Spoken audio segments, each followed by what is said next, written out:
Good morning, happy Thursday. Alright, Amazon, flash briefing. Jamie, here's the latest from your flash briefing. In NPR News. Live from NPR News in Washington, I'm Corva Coleman. A former attorney for Donald Trump has pleaded guilty in an election interference case in Georgia. Sidney Powell had spread false claims of widespread election fraud after the 2020 election and had faced racketeering charges. Her plea deal means she agrees to reduce charges. President Biden will speak to the nation tonight from the Oval Office. He's expected to announce he's asking Congress for significant new aid for Ukraine and for Israel. Long lines of trucks are waiting in Egypt to carry humanitarian aid into Gaza. The enclave has been under a complete Israeli blockade for nearly 2 weeks. As NPR's Jackie Northam reports from Jerusalem, shipments of food, water, and medicine are expected to cross the border tomorrow. Hundreds of tons of humanitarian aid has been stuck near the Rafah crossing on the Egyptian side for more than a week. Egypt kept the border shut for security concerns, and Israel has been launching airstrikes near the crossing.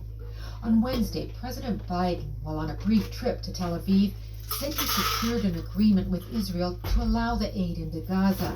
He later told reporters that it'll take some time to repair the roads near the border, which have been damaged by airstrikes, and get UN personnel in place to organize the shipments. Biden said relief supplies could arrive in Gaza as early as Friday. But the president also warned the shipments will stop if Hamas militants try to divert or steal the humanitarian aid. Jackie Northam, NPR News, Jerusalem. The House of Representatives may hold another vote today to try to elect a speaker. NPR's Deirdre Walsh reports Republican Congressman Jim Jordan has lost 2 votes for the job and may lose a 3rd round. Republican resistance to Jordan's bid for Speaker appears to be hardening or even growing. It's been 16 days since California Representative Kevin McCarthy was ousted, and the House is still frozen. It can't function until a Speaker is elected. Calls to give the temporary Speaker, Patrick McHenry of North Carolina, powers to allow votes on bills are growing. McHenry says for now his role is limited. So we've been doing okay without government then. To be determined, but I've if they can't do anything until the speaker's the elected. rules say I should.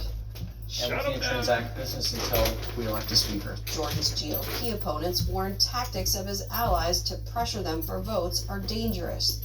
2 members who voted against Jordan say they received death threats. Deirdre Walsh, NPR News. Forecasters say Hurricane Norma off Mexico's Pacific coast is now escalated to a major hurricane with top-sustained winds of 125 miles per hour.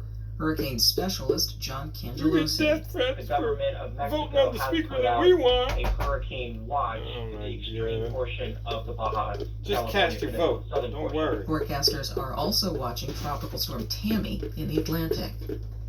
You're listening to NPR News. Stop trying to sway people by the man suspected of killing American Natalie Holloway has admitted slaying her on a school trip to the Caribbean island of Aruba in 2005. Iran Vandersloot's confession is part of a plea deal. He's been sentenced to 20 years in prison for extortion against Holloway's mother. Part of the deal required his confession to the killing, although he was not on trial for it. A journalist working for a U.S.-funded outlet has been detained in Russia. NPR's Philip Reeves reports Moscow has been cracking down heavily on foreign and independent media since launching its war on Ukraine. Alsu Kamasheva is a dual U.S. and Russian citizen who works as an editor with Radio Free Europe, Radio Liberty. The broadcaster is calling for her immediate release and for all charges to be dropped. Kamasheva was detained in the city of Kazan and accused of failing to register as a foreign agent. She was there because of a family emergency. Many Western and independent Russian journalists have been forced to leave Russia to escape the risk of being arrested on trumped-up charges. Wall Street Journal reporter Evan Gershkovich has been imprisoned there since the end of March on spying charges that are dismissed by his employers, family and journalist rights groups as spurious. Flip Reeves, NPR News. The Las Vegas Aces have become the first WNBA team in 21 years to win back-to-back championships. They took the series 3-1 against the New York Liberty. Vegas beat New York in the closing moments of the game last night. The score was 70-69. I'm Corva Coleman, NPR News. In NASA News.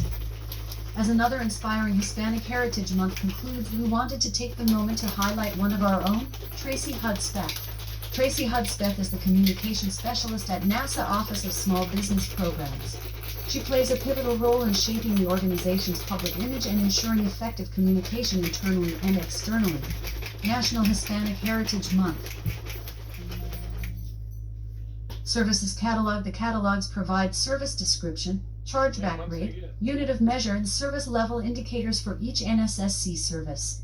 Service Level Agreement, SLA. The SLA provides information about roles, responsibilities, rates, and service level indicators for all NASA centers. The SLA is negotiated on an annual basis in line with the fiscal year. Where are you from, Canada? Narrow jet stream near equator has winds traveling 320 miles per hour. NASA's James Webb Space Telescope has discovered a new, never-before-seen feature in Jupiter's atmosphere. The high-speed jet stream, which spans more than 3,000 miles, 4,800 kilometers wide, sits over Jupiter's equator above the main cloud decks. The discovery of this jet is giving. So you're saying it was a lie? That's what I heard. Co-astronauts are busy training for Artemis II, the first mission to carry humans on NASA's powerful SLS Space Launch System, rocket and Orion spacecraft, testing systems to support life in deep space on future moon missions, and expanding the space frontier beyond Earth orbit. Moon mission. In August, the crew, NASA astronauts Reed Wiseman, Victor. Marshall managers win top federal award for DART asteroid deflection mission by Rick Smith. Brian Key and Scott Bellamy of NASA's Marshall Space Flight Center accepted the Samuel J. Heyman Service to America medals, presented by Partnership for Public Service October 17th during the ceremony at the John F. Kennedy Center for Performing Arts in weather. In Seattle, it's 56 degrees Fahrenheit with mostly cloudy skies. Today, you can look for mostly sunny weather, with a high of 68 degrees and a low of 54 degrees. From NASA. As another inspiring Hispanic Heritage Month concludes, we wanted Amazon. to take the moment Off. to highlight one of our own, Amazon. Tracy Hudspeth. Off. There's freaking burners on.